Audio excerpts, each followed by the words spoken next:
brought to you by Baidyanath कब्जहर, पाचन को बेहतर बनाए।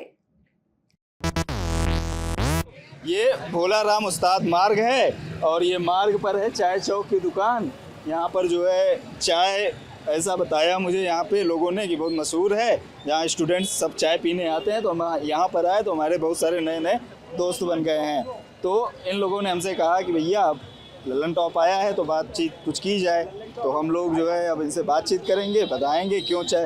सबसे पहले तो ये चाय वाले जो भैया हैं हम इनसे शुरुआत करेंगे। इनकी कहानी बड़ी इंटरेस्टिंग है और इनने हमें बताया कि ये तैयारी करते थे पीसीएस की और फिर उसके बाद इन्होंने खोल ली चाय की दुकान और अब इनकी दुकान चल रही है बढ़िया। क्या नाम है भैया आपका? अंकित वैष्णव। अच्छा अंकित, आप कब से ये दुकान चला रहे हैं? मेरा 2019 से। 3 साल हो गए यानी।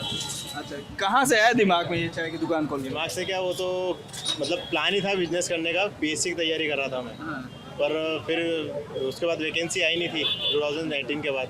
तो फिर मैंने कहा बिजनेस ही डाल लेते। कैफ़े लाइन का था, फिर कैफ़े डाला था तो चाय में फेमस हो गए, तो फिर चाय चालू कर दी कंटिन्यू। तो तब से चाय चल रही है हमारी। चाय चल रही है। तो यहाँ पीसीएस वालों को कुछ डिस्काउंट मिलता है कि नहीं? नहीं अभी तो नहीं है, पर हाँ कभी 30 तारीख को एनिवर्सरी है हमारी। अच्छा, चाय चौक की 4th एनिवर्सरी है, तो उस दिन हम चाय फ्री में रखेंगे, पूरी चाय फ्री में रखेंगे। तो ये बता रहे हैं 2019 से इन्होंने दुकान खोला, उससे पहले पीसीएस की तैयारी करते थे और देखिए आप कि 2019 के बाद जो है पीसीएस भी अटक गई है। 2019, 20, 21 आई नहीं है। दोस्त क्या नाम है आपका? मेरा सिद्धांत नेमा। अच्छा सिद्धांत, कहाँ के रहने वाले हैं आप? दमोह। दमोह। यहाँ पढ़ाई करने आए हैं? हाँ। किस चीज़ की पढ़ाई करते हैं? मेरा मतलब कॉलेज भी यही है। अच्छा। होलकर साइंस से मैं बीएससी कर रहा हूँ। बीएससी कर रहे हैं। फाइनल ईयर है। तो क्या करने का इरादा है आगे? आगे मैं बैंकिंग की कोचिंग कर रहा हूँ, तो उसी फील्ड में आगे जाने की बैंक में नौकरी करनी है जी। अच्छा, तो ये यहाँ पे मतलब सारे स्टूडेंट्स ही रहते हैं? हाँ, सारे स्टूडेंट्स ही हैं पूरे बोलाराम में, मतलब इंद्रपुरी, विष्णुपुरी सारे हैं। सारे यहीं पे रहते हैं। आपका क्या नाम है? शुभम पटेल। अच्छा, आप कहाँ के रहने वाले हैं? मैं नरसिंहपुर से हूँ। नरसिंहपुर से। यहाँ हाँ। पे तैयारी करते हैं या यहाँ पढ़ाई कर रहे पे हैं? तैयारी करने के लिए आए थे पीसीएस की। अच्छा, हाँ, चल रही है तैयारी? अब तैयारी एग्जाम तो दिए? चल रही है लेकिन एग्जाम वैकेंसी नहीं आ रही है तो कैसे करें। अच्छा, तैयारी हो गई है, तो वैकेंसी तो हर साल आती है यार। वैकेंसी आ रही है, अब दे भी दिए हैं हाँ। लेकिन उसका रिजल्ट नहीं आ रहा है। तो उसी अचंभे में है कि आगे पढ़ें, मेंस की तैयारी करें या फिर दूसरे प्री की तैयारी करें, उसी में लगे हुए हैं। अच्छा, ये पीसीएस का जो अटकी हुई भर्तियां हैं उसमें क्या, आपका क्या नाम है? छाया परमार। अच्छा, आप भी तैयारी करती हाँ हैं जी यहाँ पे? जी। अच्छा, तो पीसीएस की या हाँ, आप पीसीएस की तैयारी कर, नहीं मैं पीसीएस की तैयारी कर रही आपने दिया था एग्जाम? हूँ। हाँ जी, मैंने एग्जाम दिया है। कुछ निकला है या क्या? ये मेरा सेकंड अटेम्प्ट है, तो मेरे नंबर अच्छे हैं और मैं काफ़ी टाइम से रिजल्ट का वेट कर रही हूँ। तो इन लोगों 2021। हाँ, तो ये स्कोर कार्ड आ गया लेकिन रिजल्ट नहीं आया है। अच्छा, अभी आप रिजल्ट का वेट कर रहे हैं। तो यहाँ पर सारे पीसीएस वाले ही हैं क्या? हाँ। नितेश द्विवेदी नाम है अच्छा। सर। मैं यहाँ आया था एसआई और कांस्टेबल की तैयारी के लिए 2017 में, हाँ। लेकिन 2017 वाला पेपर तो नहीं निकला एसआई का, कांस्टेबल का निकला भी। उसके बाद मैं जब जॉब नहीं आई तो मैं पीएससी की तरफ आ गया। यहाँ आपको जो तो पीएससी की तरफ आ गया तो यहाँ की भी जॉब चली गई, मतलब तो यहाँ भी जब से रुक मैंने यहाँ पेपर दिया तब से ये पेपर भी आगे नहीं बढ़े हैं। अच्छा। 20 का मेंस मेरा रुका हुआ है, उसका रिजल्ट नहीं आया। 19 का तो आया ही नहीं है। और जैसे कि 17 में मैंने आया हूँ तो दिया है उसका पेपर एसआई का, तो वो भी उसके बाद से अभी तक नहीं आया। 22 हो गए और लगता है कि आगे भी लगता है मेरी एज चली जाएगी और मैं पेपर ही नहीं दे पाऊंगा। अच्छा। पेपर निकालना तो दूसरी बात है। तो ये सारे लोग मध्य प्रदेश के अलग अलग जिलों से आए हैं, आप लोग यहाँ पे इंदौर में पढ़ाई करने के लिए। सारे सरकारी भर्तियों की तैयारी करते हैं आप लोग, ऐसा क्यों? इंदौर में इसीलिए ही आते हैं बच्चे, गवर्नमेंट इंदौर इसीलिए आते हैं सरकारी पीएससी भर्तियों? हब है ना इंदौर एमपी में। अच्छा, पीसीएस का हब है। हाँ, मेनली ये भवर कुआं जो क्षेत्र है ये पीसीएस के लिए, वनडे एग्जाम्स के लिए है। यहाँ पे बच्चे इन सारी कोचिंगें हैं भवर कुआं में, पीएससी की हैं, एसएससी की भी कुछ कोचिंग्स है।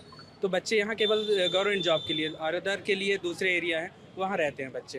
तो अब जैसे भर्तियां निकलती नहीं हैं, बहुत लेट लतीफ़ी होती है, बहुत सारे समस्याएं आती हैं, आप देख ही रहे हैं। तो फिर कैसे आप लोग मैनेज करते हैं? कैसे परिवार का क्या प्रेशर होता है? क्या प्रेशर तो परिवार से बहुत होती है, लेकिन अपन को भी मैनेज करके चलना पड़ता है। एक आस में लगे रहते हैं। 2017 में लास्ट वैकेंसी आई थी एमपीएसआई की। उसके बाद सोचा 2018 में अपन तैयारी करने के लिए जाएंगे। 2018 से इंदौर में आए हैं, लेकिन अभी तक वैकेंसी का कोई नामो निशानी नहीं है। अब तो एकदम आस खत्म होती ही जा रही है। क्या किया जाए, वैकेंसी है ही नहीं बिल्कुल भी। वैकेंसी है, तो जैसे वैकेंसी है नहीं और दिक्कतें आती है, तो आप लोगों को ये नहीं लगता कि सरकारी नौकरी के अलावा और दूसरे विकल्पों को मतलब ट्राई किया? जैसे भैया पीसीएस इनका नहीं मन लगा, दुकान खोल लिया। इसमें क्या होता है कि हमारे रिजल्ट रुके हुए हैं, तो एक आस लगी रहती है कि हम तो कुछ कर रहे हैं, रुके हुए रिजल्ट निकल जाएगा पेपर तो बढ़िया है।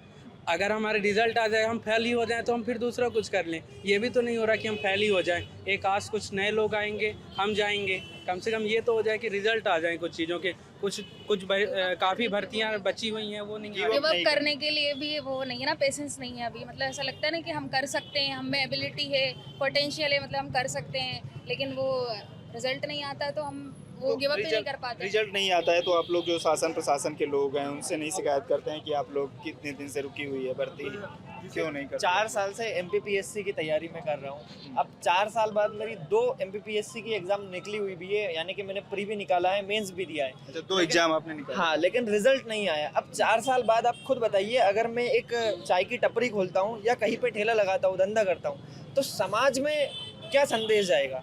यानी कि पेशेंस में रख ही नहीं पा रहा हूँ, तो समाज में कोई इतनी हीन भावना से देखेगा कि पढ़ा लिखा व्यक्ति चाय बेच रहा है। तो क्या मतलब दिक्कत है? अगर मतलब आज भी सर गांव में वो माहौल नहीं है। गांव में जहाँ पे आप जिस सोसाइटी में रहते हो, लोग इतने मैच्योर नहीं है कि वो बिजनेस को एक अच्छी निगाह से देखें। उन्हें ये लगता है कि जो सिक्योरिटी गवर्नमेंट जॉब में है वो आपको और कहीं नहीं मिल सकती। सिक्योरिटी की बात है कि जॉब की सिक्योरिटी होती है। आप कुछ बता रहे थे सर, यही बोलना चाहता था। मैंने भी मतलब शुरू में MPPSC के लिए भी यहाँ आया था। अच्छा। बट उसके बाद मैंने BEd किया और MPTET के लिए मैंने फॉर्म भरा है। जनरल से हूँ मैं भी, और मेरी 8,500 रैंक लगभग लगी है। तो 51,000 पोस्टों की मैं भी मांग करता हूँ सरकार से, जो कि ये शिक्षक भर्ती की जी बात आप कर रहे 11 साल से कोई पेपर नहीं हुआ है शिक्षक भर्ती का, और पूरी उम्मीद है सरकार से भी। पॉजिटिव वे में मैं इसको ले रहा हूँ, और जो हम सब छात्र मिलके जो प्रदर्शन कर रहे हैं, इसका डेफिनेटली कुछ फ्रूटफुल रिजल्ट निकलेगा। तो उम्मीद है कि शायद अगर शिक्षक भर्ती में होता है तो अच्छा है, और इसके बाद मैं MPPSC की यात्रा को कंटिन्यू रखूँगा। तो यही मेरा सोचना है सर। ठीक है, तो यहाँ पर बेसिकली जो क्राउड है, चाय पीने वाली इकट्ठी हुई थी, जो जिनसे हमारी बातचीत हुई, ये लोग MPPCS की तैयारी करते हैं। कुछ शिक्षक भर्ती और कुछ व्यापम वाले भी हैं। इनकी अपने आयोग से लेकर या अपने शासन प्रशासन से काफ़ी सारी समस्याएं, मतलब काफ़ी सारी दिक्कतें बताई इन्होंने कि इन दिक्कतों की वजह से भर्तियां अटकी पड़ी हैं। और ये जो इलाका है पूरा, ये दरअसल सरकारी नौकरी की जो तैयारी करने वालों का एक हब है। तो यहाँ पर जो अधिकतर हमें छात्र मिले जो चाय की दुकान पे या चलते फिरते हुए, वो इन्हीं की तैयारी में लगे हुए हैं। नवरात्रि की शुरुआत हो चुकी है और साथ ही शुरू होने वाली है लल्लन टॉप की गुजरात यात्रा। गुजरात का सबसे रंगीन रूप देखने आ रही है लल्लन टॉप की टीम आपके शहर। हम पहुंच रहे हैं वडोदरा और अहमदाबाद, और मेरे साथ जा रहे हैं अभिनव। कब जा रहे हैं हम अभिनव? 1 से 4 अक्टूबर के बीच हम आपके शहर आएंगे, आपसे पूछेंगे, आपसे बतियाएंगे। आप हमको सजेशन दीजिए, इतनी सी मदद कीजिए कि आपके शहर में सबसे अच्छा गरबा कहाँ खेला जाता है। हम भी चलेंगे, गरबा खेलेंगे, गुजराती खाना खाएंगे, और उसके बाद खूब सारी स्टोरीज इनके लिए ले आएंगे। लेकिन उसके लिए हमको आपको सजेशन देना है। कहाँ पे सजेशन देंगे? chunav@lallantop.com पर फटाफट अपना सजेशन हमें मेल कर डालिए, बताइए हमें कहाँ जाना है, कैसे करना है। आपके बीच आपका लल्लन टॉप आ जाएगा। जल्द ही मुलाकात होगी।